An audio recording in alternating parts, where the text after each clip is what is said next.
Onorevole Enzo Fontana, con annuncio ufficiale riconferma la sua ricandidatura per un seggio all'Ars, sempre nella lista Alternativa Popolare.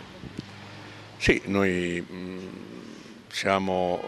un partito, il partito dei moderati, e vogliamo sempre affermare con forza la nostra identità e quindi non rinunciamo alla nostra storia, alla nostra identità, e siamo qui con la nostra lista per sostenere il candidato Micari, che è la vera novità di questa campagna elettorale, magnifico rettore del capoluogo siciliano, dell'università più importante della Sicilia, è una persona che non ha una storia politica, quindi un uomo che si affaccia per la prima volta alla politica, anche se ha una lunga carriera di docente universitario affermato e adesso anche rettore della stessa università. Noi siamo schierati con il centrodestra, pur essendo una forza di centro,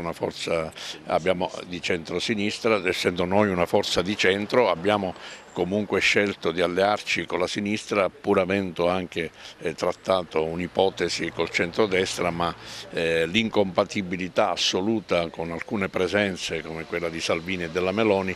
non ci hanno consentito di poter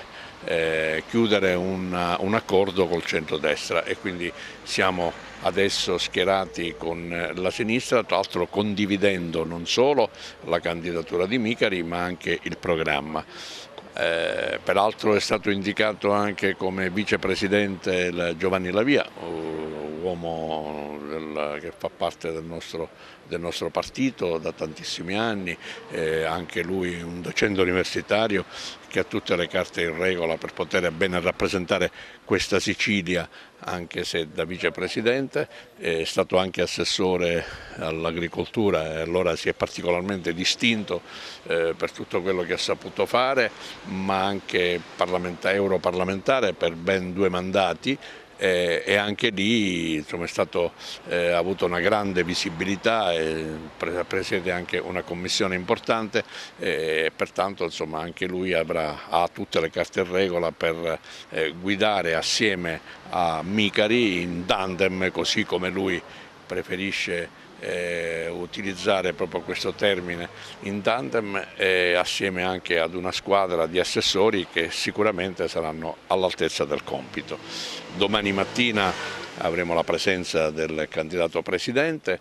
lo faremo girare per alcune aziende importanti e aziende produttive del nostro territorio agrigentino. Poi passeremo dal consorzio universitario, probabilmente passeremo anche dall'ospedale se ci sarà tempo.